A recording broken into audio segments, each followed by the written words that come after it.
Hello दोस्तों, welcome back to my channel craze for study. दोस्तों, आज हम क्लास 6 का ज्योग्राफी पढ़ेंगे, यानी कि भूगोल पढ़ने वाले हैं। लेसन 4 हम पढ़ेंगे, जिसका नाम है पृथ्वी के प्रमुख स्थल रूप। इस चैप्टर में दिया गया है पर्वत, पठार और मैदान के बारे में। पहले हम जानेंगे कि पहाड़, पठार और मैदान क्या होता है। तो पहाड़ ऐसा होता है और पठार इस तरह का होता है और मैदान इस तरह का होता है। पहाड़ का ऊपर का भाग जो होता है वो संकीर्ण होता है, नुकीला होता है, और पठार जो है वो सपाट होता है। मैदान समतल होता है। पठार हमेशा पहाड़ से नीचे होता है और मैदान हमेशा पठार से नीचे होता है। तो चलिए हम जानते हैं पहाड़, पठार और मैदान के बारे में कुछ और ज़रूरी बातें। देन हम इस चैप्टर में दिए गए क्वेश्चन को भी सॉल्व करेंगे। पहले मैदान के बारे में है। प्रायः नीची और समतल भूमि का प्रदेश मैदान कहलाता है। मैदानों की सबसे बड़ी विशेषता यह है कि वे समुद्र से ऊंचे या नीचे हो सकते हैं। मैदान समुद्र से ऊंचा भी हो सकता है या उससे नीचे भी हो सकता है, परंतु अपने समीपवर्ती पठार तथा पर्वत से ऊंचे नहीं हो सकते। यह प्रायः एक ही प्रकार की मिट्टी से बने होते हैं, जिसमें थोड़ा बहुत स्थानीय अंतर हो सकता है। मैदान मुख्यतः 3 प्रकार के होते हैं।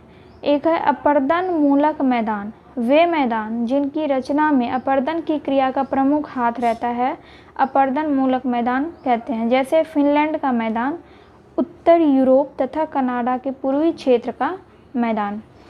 नेक्स्ट है निक्षेपण मूलक मैदान। निक्षेपण की क्रिया के द्वारा नदियों, हिमानी वायु तथा सागरीय तरंगों से जो मैदान बनते हैं उन्हें निक्षेपण के मैदान कहते हैं, जैसे केरल के तट के मैदान, हंगरी का मैदान आदि। नेक्स्ट है रचनात्मक मैदान। इस प्रकार के मैदानों का निर्माण पृथ्वी की आंतरिक हलचलों द्वारा होता है, जैसे उत्तरी अमेरिका का मध्यवर्ती मैदान। मैदानी क्षेत्रों में जीवन यापन के लिए भोजन, जल, आवास एवं परिवहन की सुविधाएं आसानी से उपलब्ध होती है। ऐसे क्षेत्रों में सड़क मार्ग, रेल मार्ग एवं अन्य सुविधाएं आसानी से प्रदान की जा सकती है। तो ये है यहाँ पे मैदान की विशेषता कि मैदान में क्या विशेषता होती है। मैदानी क्षेत्रों की विशेषता यह होती है कि वहाँ हम जीवन यापन अच्छे से कर सकते हैं। वहाँ भोजन, जल, आवास और परिवहन की सुविधाएं उपलब्ध होती है, और सड़क मार्ग यानी कि सड़क भी होता है और रेल मार्ग की भी सुविधाएँ वहाँ पे होती है। तो यही कारण होता है कि मैदानी क्षेत्र में लोग ज़्यादा बसते हैं। अब है यहाँ पे पठार के बारे में। पठार आसपास की भूमि से ऊंचा होता है तथा उसके ऊपर का भाग सपाट होता है। पठार की ऊंचाई कुछ 100 मीटर से लेकर कई हजार मीटर तक हो सकती है। कुछ पठार तो हजारों किलोमीटर क्षेत्र में फैले होते हैं। हमारे देश में दक्कन का पठार तथा छोटा नागपुर का पठार इसके अच्छे उदाहरण हैं। तिब्बत का पठार संसार का सबसे ऊंचा पठार है। पामीर के पठार को संसार की छत कहा जाता है। तो ये है पठार की विशेषता। पठार की ऊंचाई कुछ 100 मीटर से लेकर कई हजार मीटर तक हो सकती है। कुछ पठार हजारों किलोमीटर क्षेत्र में फैले होते हैं। संसार का सबसे ऊंचा पठार है तिब्बत का पठार, और पामीर के पठार को संसार की छत कहा जाता है। पर्वत के बारे में दिया गया है। पर्वतों के ऊपरी हिस्से सपाट नहीं होते और वे आसपास के क्षेत्रों से बहुत संकीर्ण होते हैं। ये लंबी श्रृंखला के रूप में भी फैले होते हैं। ऐसी श्रृंखला को पर्वत श्रेणी कहते हैं। पर्वत श्रेणी मतलब एक ही लाइन में बहुत सारे जो पहाड़ होते हैं, तो उसको हम बोलेंगे पर्वत श्रेणी, यानी एक श्रृंखला की तरह होते हैं पर्वत, तो उसको पर्वत श्रेणी बोला जाता है। बहुत ऊंचे होने के कारण कुछ पर्वतों पर हमेशा बर्फ जमी रहती है। पर्वत बहुत ज़्यादा ऊंचे होते हैं, इसी कारण उस पर बर्फ जमी रहती है। जैसे कि संसार का सबसे ऊंचा पहाड़ कौन सा है? Mount Everest. तो माउंट एवरेस्ट पे हमेशा बर्फ जमी हुई रहती है, और इनसे कई नदियाँ निकलती है। पहाड़ों से नदियाँ भी निकलती है। भारत में हिमालय पर्वत पर बर्फ जमी रहती है और कई नदियाँ भी निकलती है। अरावली पर्वत पर बर्फ तो नहीं जमती, परंतु वहाँ भी वर्षा जल के कारण नदियाँ निकलती है। अरावली पर्वत माउंट एवरेस्ट जितना ऊंचा पर्वत नहीं है, इसलिए वहाँ पे बर्फ़ नहीं जमती, लेकिन बारिश के जल के कारण वहाँ से भी नदी निकलती रहती है। अब देखते हैं कि पर्वत कितने प्रकार के होते हैं। पहला है वलित पर्वत, दूसरा है बृहस्रोत पर्वत, तीसरा है ज्वालामुखी पर्वत। वलित पर्वत, इनकी सतह ऊबड़ खाबड़ एवं शिखर शंक्वाकार होती है, जैसे भारत का हिमालय पर्वत एवं दक्षिण अमेरिका का एंडीज पर्वत। ब्रंसोट पर्वत। पृथ्वी के आंतरिक हलचलों के कारण पृथ्वी पर दरारें पड़ जाती है। 2 दरारों के बीच का भाग ऊपर उठ जाता है।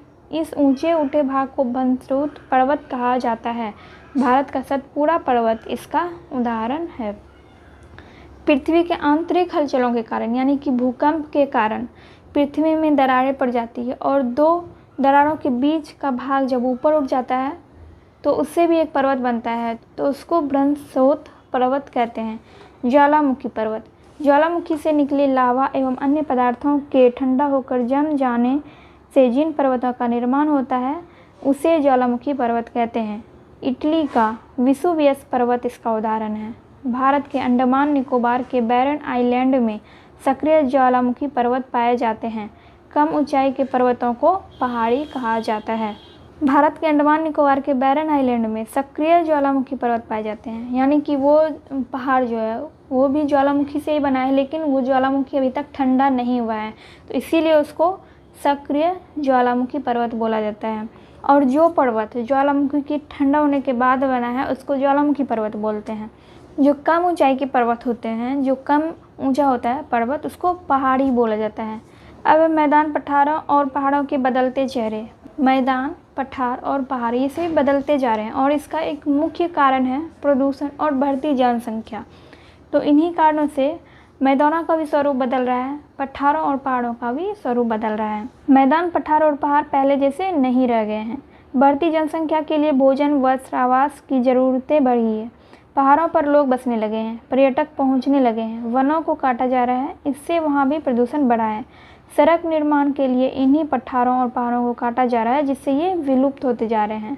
मैदानों में परिवहन, जल, समतल भूमि की उपलब्धता के कारण कल कारखाने लगे हैं, जिससे आबादी काफ़ी घनी हो गई है। कल कारखानों के लिए खनिजों की उपलब्धता पठारों से है, इसलिए पठारों का दोहन हो रहा है। इन सब की प्राकृतिक सुंदरता घटी है, पठारों तक प्रदूषण बढ़ा है और वन क्षेत्र घटे हैं। मैदानी भागों में सहज उपलब्ध भूजल का जबरदस्त उपभोग कृषि कार्यों में, कल कारखानों में एवं आवासीय कार्यों में हुआ है, इसलिए इनका भी दोहन हो रहा है। कल कारखानों की वजह से पठार और पहाड़ सभी का दोहन हो रहा है। बढ़ती हुई जनसंख्या और कल कारखानों के कारण ही पर्वत, पठार और मैदानों का दोहन हो रहा है और इससे हमारे पर्यावरण पे भी बहुत बुरा असर हो रहा है। प्रदूषण बढ़ते जा रहे हैं, कल कारखानों की वजह से प्रदूषण बहुत ज़्यादा बढ़ता है और यातायात के भी जितने साधन होते हैं उसके वजह से भी प्रदूषण बहुत ज़्यादा बढ़ता है।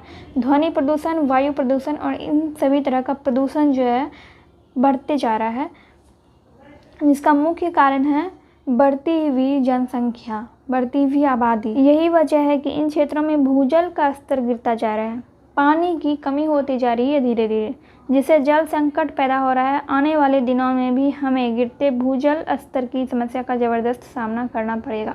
अगर ऐसे ही अनेक कारखाने बनाते जाएंगे पठारों, पहाड़ों और मैदानों का दोहन करके, तो भविष्य में हमें पानी की भारी कठिनाई का सामना करना पड़ेगा।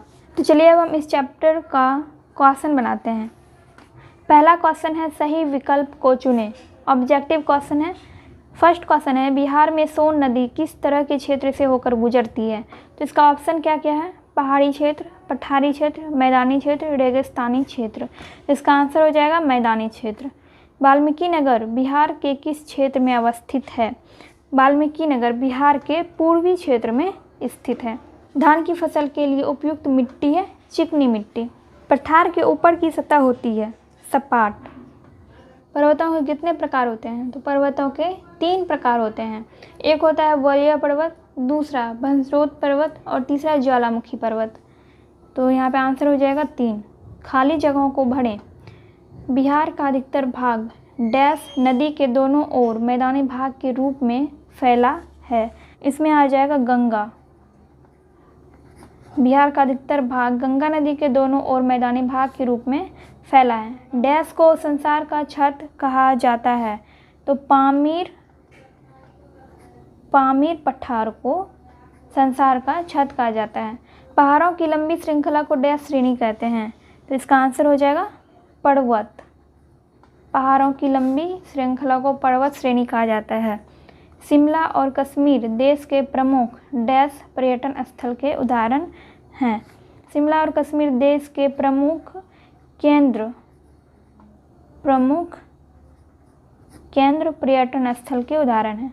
प्राकृतिक वातावरण के बदलते स्वरूप का मुख्य कारण बढ़ती जनसंख्या या फिर आबादी भी लिख सकते हैं। तो यहाँ पे हम आबादी लिखते हैं, बढ़ती आबादी है। सही मिलान करें। वनस्रोत पर्वत, वलित पर्वत, प्राचीन पठार, निक्षेपात्मक मैदान, फिर इस साइड है दक्कन क्षेत्र, सतपुड़ा पहाड़ी, हंगरी का मैदान, हिमालय। वनस्रोत पर्वत का हो जाएगा सतपुड़ा पहाड़ी। वलित पर्वत इसका हो जाएगा हिमालय। प्राचीन पठार का हो जाएगा दक्कन क्षेत्र। निक्षेपात्मक मैदान इसका हो जाएगा हंगरी का मैदान। 4 नंबर में है निम्नलिखित प्रश्नों के उत्तर दें। इसमें 5 क्वेश्चन है। फर्स्ट क्वेश्चन है मैदानी क्षेत्र की क्या क्या विशेषताएं होती है। तो इसका आंसर हो जाएगा प्रायः नीची और समतल भूमि का प्रदेश मैदान कहलाता है।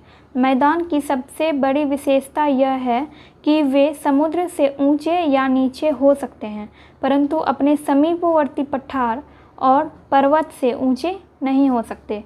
मैदान मुख्यतः 3 प्रकार के होते हैं। पहला है अपर्दन मूलक मैदान, दूसरा निक्षेपण मूलक मैदान और तीसरा है रचनात्मक मैदान। मैदानी क्षेत्रों में जीवन यापन के लिए भोजन, जल, आवास एवं परिवहन की सुविधाएं आसानी से उपलब्ध होती है। ऐसे क्षेत्रों में सड़क मार्ग, रेल मार्ग एवं अन्य सुविधाएं आसानी से प्रदान की जा सकती है। मैदानी क्षेत्र अन्न उत्पादन के लिए प्रसिद्ध है। तो ये हो गया हमारा फर्स्ट नंबर का आंसर। आप चाहें तो इस क्वेश्चन का स्क्रीनशॉट भी ले सकते हैं। सेकंड क्वेश्चन है सड़क निर्माण का कार्य किस क्षेत्र में आसान होगा और क्यों। आंसर हो जाएगा सड़क निर्माण का कार्य मैदानी क्षेत्र में आसान होगा, क्योंकि मैदानी क्षेत्र प्रायः समतल भूमि का प्रदेश होता है। मैदानी क्षेत्रों को आसानी से उपयोग करके सड़क का निर्माण किया जा सकता है और सड़क का निर्माण करने में भी बहुत कम खर्च लगेगा और सड़क निर्माण का काम भी जल्दी पूरा हो जाता है। तो सड़क निर्माण का कार्य मैदानी क्षेत्रों में ज़्यादा अच्छा होता है। और क्यों अच्छा होता है, क्योंकि वो मैदान का क्षेत्र जो होता है, मैदानी क्षेत्र जो होता है वो समतल होता है, इसलिए वहाँ पे सड़क निर्माण जल्दी हो जाता है और कम खर्चे में भी हो जाता है। थर्ड क्वेश्चन है पर्वत, पठार और मैदान के दोहन से इस पर क्या प्रभाव पड़ा है। आंसर हो जाएगा बढ़ती जनसंख्या के कारण पर्वत, पठार और मैदानी क्षेत्रों का दोहन हो रहा है। वनों को काटा जा रहा है, इससे प्रदूषण की समस्या बढ़ी है। सड़क निर्माण के लिए इन्हीं पहाड़ों को भी काटा जा रहा है, जिससे यह विलुप्त होते जा रहे हैं। मैदानी क्षेत्रों में परिवहन, जल एवं समतल भूमि होने के कारण कल कारखाने बन रहे हैं, जिससे आबादी काफ़ी घनी हो गई है। कारखानों के लिए खनिजों की उपलब्धता पठारों से है, इसलिए पठारों का दोहन हो रहा है। 4 नंबर का क्वेश्चन है मैदान में ही अधिक लोग क्यों बसते हैं। आंसर हो जाएगा मैदान में भूमि समतल होती है, जिससे लोग यहाँ कृषि कार्य आसानी से करते हैं। मैदानी क्षेत्रों में जीवन के लिए सभी सुख सुविधा उपलब्ध होती है। ऐसे क्षेत्रों में सड़क मार्ग, रेल मार्ग और अन्य सुविधाएं आसानी से मिल जाती है। मैदानी क्षेत्र अन्न उत्पादन के लिए प्रसिद्ध है। इन्हीं सुविधाओं के कारण लोग मैदान में ही अधिक बसते हैं। मैदानी क्षेत्रों में ज़्यादा से ज़्यादा सुविधाएं होने के कारण लोग यहाँ पे ज़्यादा बसते हैं और पहाड़ी क्षेत्रों में लोग बहुत कम बसते हैं, क्योंकि पहाड़ी क्षेत्रों में ज़्यादा सुविधाएं नहीं होती है। वहाँ पे आसपास सड़क मार्ग, रेल मार्ग वगैरह नहीं होते हैं और लोग वहाँ से कृषि भी आसानी से नहीं कर सकते, जबकि मैदानी क्षेत्रों में लोग कृषि आसानी से कर सकते हैं। तो इन सब सुविधाओं के कारण ही मैदान में लोग ज़्यादा बसते हैं। 5 नंबर का क्वेश्चन है पर्वत कितने प्रकार के होते हैं, सभी के नाम लिखें। पर्वत 3 प्रकार के होते हैं। पहला है वलित पर्वत, दूसरा है वनस्रोत पर्वत और तीसरा है ज्वालामुखी पर्वत। सो फ्रेंड्स, यहाँ पे हमारा क्लास 6 ज्योग्राफी का लेसन 4 कंप्लीट होता है और हम नेक्स्ट वीडियो में लेसन 5 स्टार्ट करेंगे। वीडियो हेल्पफुल लगी हो तो वीडियो को लाइक कर दीजिएगा। चैनल पे नए हैं तो चैनल को सब्सक्राइब करना मत भूलिएगा और बेल आइकन जरूर प्रेस कर लीजिएगा, जिससे आपको मेरे आने वाली वीडियोज़ के नोटिफिकेशन मिल पाएंगे। तो चलिए मैं मिलती हूँ आपसे नेक्स्ट वीडियो में।